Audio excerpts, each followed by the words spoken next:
इस वीडियो के अंदर हम कक्षा 12 हिंदी अनिवार्य का प्रथम मूल्यांकन प्रपत्र का उत्तर देखेंगे। ये पेपर 9 तारीख को कुछ विद्यालयों में हो चुका है और कुछ में 10 तारीख मतलब आज हो चुका है।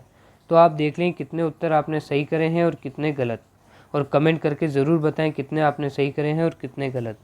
पूर्णांक 20 नंबर का था, प्रत्येक प्रश्न 1 नंबर का है, 20 प्रश्न आए हैं। तो शुरू करते हैं।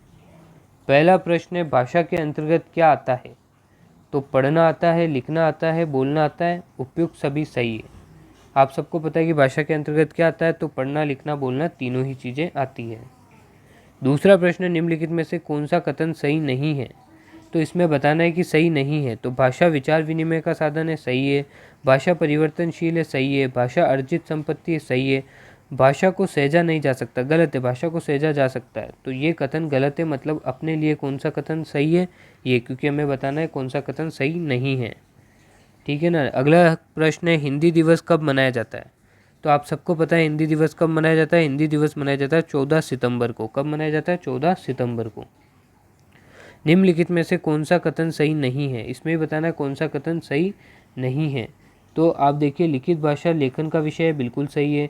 मौखिक भाषा का क्षेत्र सीमित होता है, बिल्कुल सही है। लिखित भाषा का क्षेत्र व्यापक होता है, सही है। मौखिक भाषा स्थायी होती है, गलत बात है। मौखिक भाषा अस्थायी होती है, तो मतलब अपने लिए कौन सा उत्तर सही होगा? ब। हिंदी भारतवर्ष की है, तो हिंदी क्या है? स्थानीय भाषा है, मातृभाषा है, या राष्ट्रीय भाषा है, राज्य भाषा, मातृभाषा सॉरी। तो स्थानीय भाषा बच्चों ने काट दिया कि नहीं है, मातृभाषा भी काट दिया, पर बच्चे कंफ्यूज हो गए कि राज्य भाषा चुने या राष्ट्रीय भाषा चुने। तो कुछ बच्चों ने राष्ट्रीय भाषा चुन के आ गए और उन्होंने सोचा अपना सही उत्तर है, पर ये बिल्कुल गलत उत्तर है। क्योंकि हम मानते हैं कि हिंदी राष्ट्रीय भाषा है, पर हिंदी असल में राष्ट्रीय भाषा नहीं है। भारत के संविधान अनुच्छेद 343 के तहत हिंदी भाषा को भारत की राज्य भाषा का दर्जा दिया गया है। तो संविधान में सिर्फ राज्य भाषा का दर्जा दिया गया है हिंदी को, तो इसलिए इसमें क्या होगा सही उत्तर? राज्य भाषा है। मानक भाषा का तात्पर्य है, तो मानक भाषा का क्या तात्पर्य है? तो मानक भाषा का तात्पर्य सर्वमान्य भाषा है, सही है। वैज्ञानिक भाषा है, सही है। व्याकरण सम्मत है, सही है। तो उपयुक्त सभी इसमें सही होगा। निविदा के बारे में असत्य कथन है, इसमें हमें बताना है असत्य कथन कौन सा है निविदा के बारे में। तो इसमें देखिए, निविदा एक लिखित वादा है, सही है। यहाँ सीमित अथवा खुली हो सकती है, सही है। ठीक है ना। और अगला है, इसमें निविदा एक सूचना है, सही है। पर इसमें देखिए, निविदा केवल सरकारी विभाग प्रकाशित करता है, ये गलत है। इसे गैर सरकारी विभाग भी प्रकाशित कर सकता है, तो इसमें ये अपना सही होगा स ऑप्शन। 8वां प्रश्न है, अच्छे कार्यालय पत्र में क्या विशेषताएं होनी चाहिए? तो अच्छे कार्यालय पत्र में कौन सी विशेषताएं होनी चाहिए? तो संक्षिप्तता होनी चाहिए, बिल्कुल सही है। शिष्टता होनी चाहिए, बिल्कुल सही है।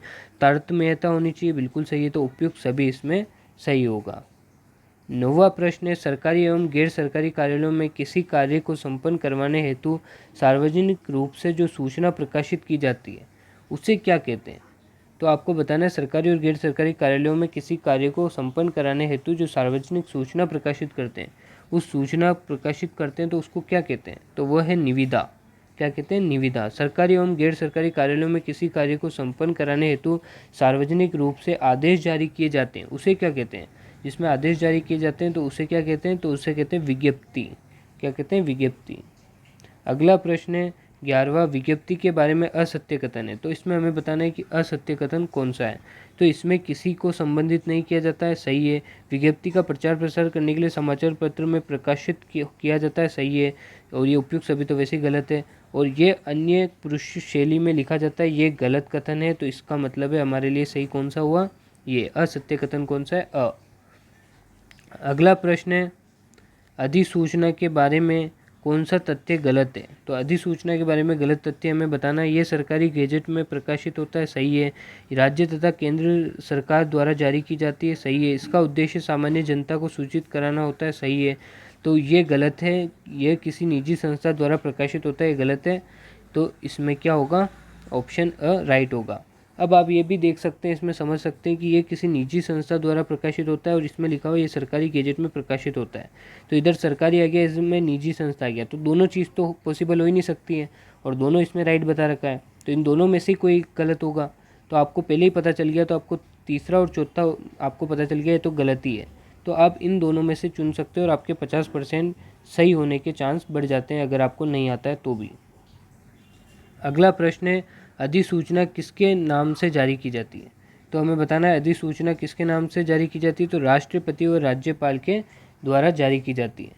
देखो इसमें आप सीधा, अगर आपको बिल्कुल इस क्वेश्चन के बारे में बिल्कुल अंदाज़ा नहीं है तो भी आप इसका उत्तर सही कर सकते थे। कैसे कि आप देख रहे हैं कि सब में एक एक नाम लिखा हुआ है, इसमें 2 नाम लिखा हुआ है, राष्ट्रपति या राज्यपाल, या ऑप्शन दे रखा है। और आपको पता है जो भी टीचर पेपर सेट करेगा उसके पास इतना टाइम नहीं है कि वो एक एक चीज़ को मतलब ऐसे बढ़ा चढ़ा के फालतू में दे, तो इसने ये ज़्यादा दिया है, इसका मतलब है कि जो सही उत्तर है उसी को बढ़ा चढ़ा के व्याख्या की जाती है।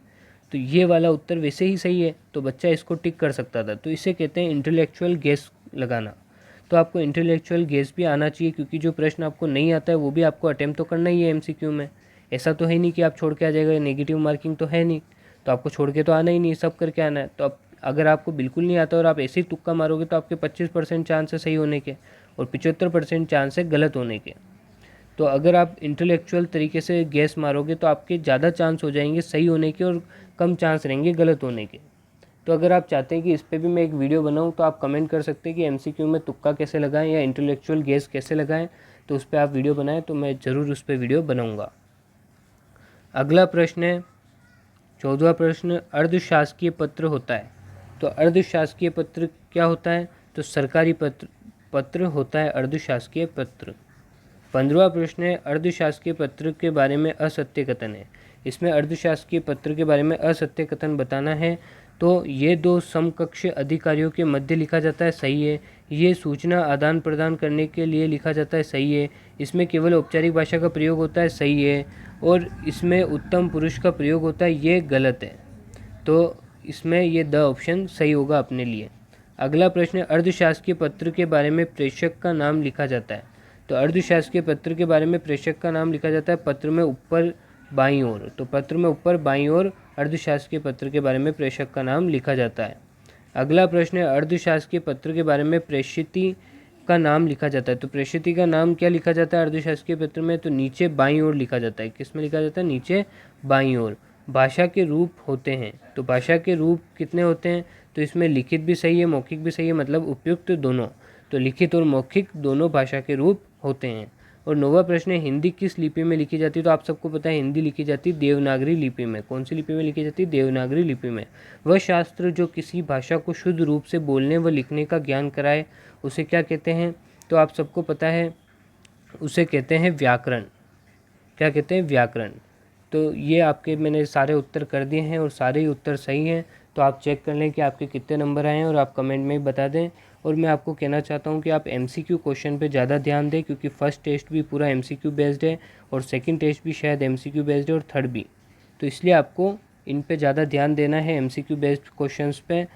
और आपको एक और बात बता देता हूँ कि अगर आप इसको सीरियस नहीं ले रहे हैं इन पेपर को, आप सोच रहे हैं कि इसके नंबर क्या जुड़ेंगे, तो क्या पता आपके इसी के आधार पर आपके बोर्ड का रिजल्ट भी तैयार हो सकता है, या फिर आपके जो इंटरनल मार्क्स भेजे जाते हैं 20 नंबर, तो वो इसका आधार हो सकते हैं, ये आधार हो सकते हैं उनके। इन दोनों में से एक बात तो होगी। तो इसलिए आपको इन पेपरों में अच्छा स्कोर करना है और अच्छे से तैयारी करनी है। तो आपको एमसीक्यू क्वेश्चन पे ज़्यादा ध्यान दें, क्योंकि आता है तो पूरा सही जाएगा, नहीं आता है तो गलत जाएगा। Thank you for watching my video. मिलते हैं नेक्स्ट वीडियो में।